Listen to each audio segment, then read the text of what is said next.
Sir किरण पावसकरांचं वक्तव्य किरण पावसबद्दल आम्हाला बोलण्याची इच्छा सुद्धा नाही. त्यांनी आयुष्यात काय केलंय, स्वतःचा उद्धार केलाय, बाकी काहीच केलं नाही. त्यांनी बोलावं येऊन समोर समोर.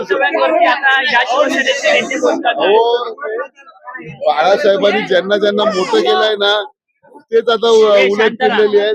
परंतु नीतिमत्ता आहे किरण पावसकरची. आता सध्याची परिस्थिती एकदम नाजूक आहे आणि वाईट आहे.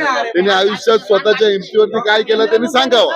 परंतु अशा पद्धतीने बाळासाहेबांवरती टीका करणं हा आता अतिपणा होत नाहीये का? होणार अतिपणा काहीतरी त्याचा उद्रेक होणार आहे, त्यांना ते भोगावं लागणार. निधी संदर्भात मुद्दा उपस्थित केला जात आहे. निधी दिला जात नव्हता निधी आम्हाला तरी कुठे देतात आहे. निधी भेटलेला परंतु त्यांनी खर्च केला नाही. बघा, ज्या खासदारांना निधी मिळते ना त्यांनी लोकांची कामं करावी.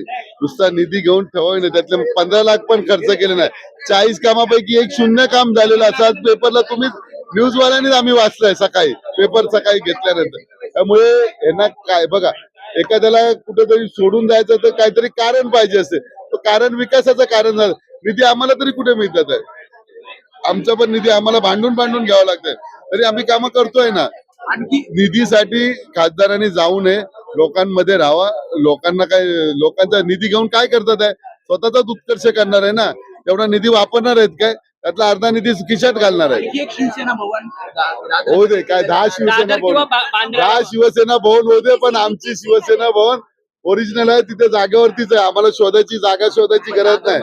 होऊ दे ना, काय फरक पडते. तुमच्या मतदारसंघामध्ये जागा बच्चू कडू म्हणताय दोन्ही शिवसेना एकत्रित झाली पाहिजे म्हणून. विचारा